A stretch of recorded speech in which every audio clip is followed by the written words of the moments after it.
नमस्कार शेतकरी मित्रांनो, आज आपण माहिती बघणार आहोत. आपण टोमॅटो लागवड केल्यानंतर बुरशीनाशक किती दिवसानंतर सोडावे, का सोडावे आणि त्यापासून होणारा फायदा.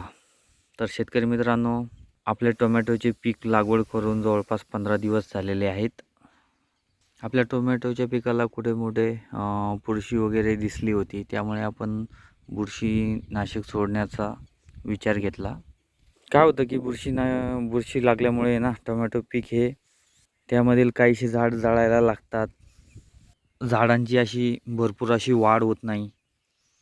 पीक कालांतराने काय होतं की जे काही अन्नद्रव्य शेतीमध्ये असतात ते येत नाही आणि टोमॅटो पिकाची रोगप्रतिकार शक्ती जी असते ती कमी होत चालते.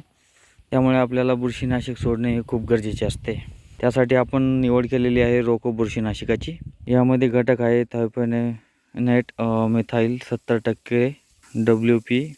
हे अंतर्वाही प्रवाही बुरशीनाशक असून टोमॅटोच्या पिकाला खूप असे चांगले कार्य करतं.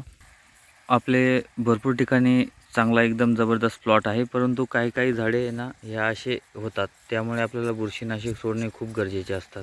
या औषधाचा आपल्याला 5 ते 6 दिवसात रिझल्ट बघायला मिळतो. खूप असा चांगला रिझल्ट मिळतो आपल्याला. या औषधाचं प्रमाण आपल्याला घ्यायचं आहे अर्धा किलो प्रति एकर हे घ्यायचं आहे, परंतु आपला अर्धा एकरचा प्लॉट असल्यामुळे आपण 250 ग्रॅम घेतलेले आहे.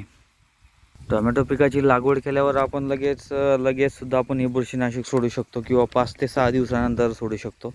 परंतु आपण काय केलेलं होतं की टोमॅटो लागवड करायच्या अगोदर बायोस्टिन त्याची आपण ड्रिचिंग केली होती. लागवड करण्या अगोदर त्याची ड्रिचिंग केल्यामुळे आपण 15 दिवसानंतर आपण याला बुरशीनाशक देत आहोत. ही बुरशीनाशक सोडण्या अगोदर आपल्याला व्यवस्थित ओलं करून घ्यायचं आहे आणि 150 ते 200 लिटर पाणी करून आपल्याला ठिबकद्वारे द्यायची आहे किंवा आपण ड्रिचिंगसुद्धा करू शकतो. तर शेतकरी मित्रांनो, अधिक माहितीसाठी चॅनलला सबस्क्राईब करून घ्या आणि भेटूया पुढच्या व्हिडिओमध्ये. धन्यवाद शेतकरी मित्रांनो.